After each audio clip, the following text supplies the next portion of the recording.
Saudara, tambang ilegal jadi perhatian utama Presiden Prabowo Subianto demi menjaga kekayaan alam negara.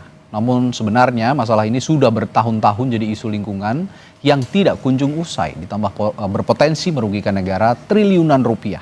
Lalu seberapa serius pemerintah memberantas tambang ilegal? Kita akan kupas seberapa besar peluang pemberantasan ini berhasil dengan dua narasumber kita yang sudah hadir di studio. Ada Pak Toto Daryanto, anggota Komisi 12 DPR dari fraksi PAN, dan Melki Nahar, Koordinator Nasional Advokasi Tambang. Selamat malam Bapak-Bapak. Ya, malam. Saya ke Mas Melki dulu nih. Ini kita flashback ke tanggal 19 November kemarin. Kan ada sidak lah ya dikatakannya, Satgas PKH ini.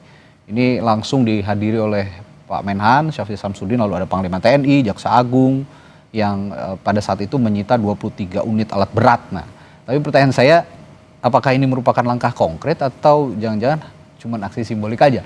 Kira-kira. Saya kira dalam kasus yang tanggal 19 itu bisa jadi ini sesuatu yang serius. Okay. Gitu ya. Tetapi keseriusan itu tidak cukup hanya kausistik seperti itu. Okay. Tanpa memperhatikan apa masalah struktural yang berkaitan dengan betapa langgengnya pertambangan ilegal di Indonesia.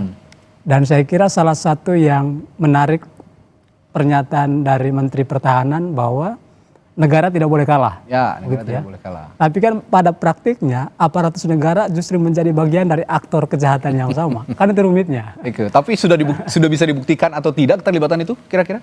Udah banyak ya? kasus-kasus yang melibatkan aparatus negara kan. Entah politisi, entah aparat keamanan baik polisi maupun tentara begitu.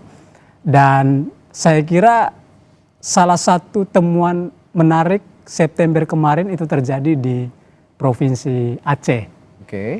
Pansus DPR Aceh itu menemukan ada 1.000 ekskavator aktif yang beroperasi di sekitar 450 titik tambang ilegal. Tambang apa itu? Emas ya? Tambang emas dan segala macam. Dan menariknya, satu ekskavator itu menyetor dana jaminan keamanan kepada oknum aparat sebesar 30 juta. Wow.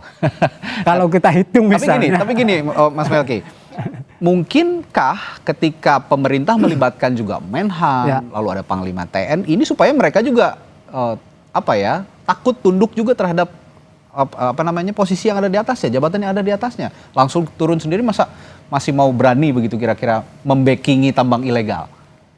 Ya, mestinya itu bisa menciutkan aktor-aktor yang beroperasi selama ini di lapangan begitu ya. Tetapi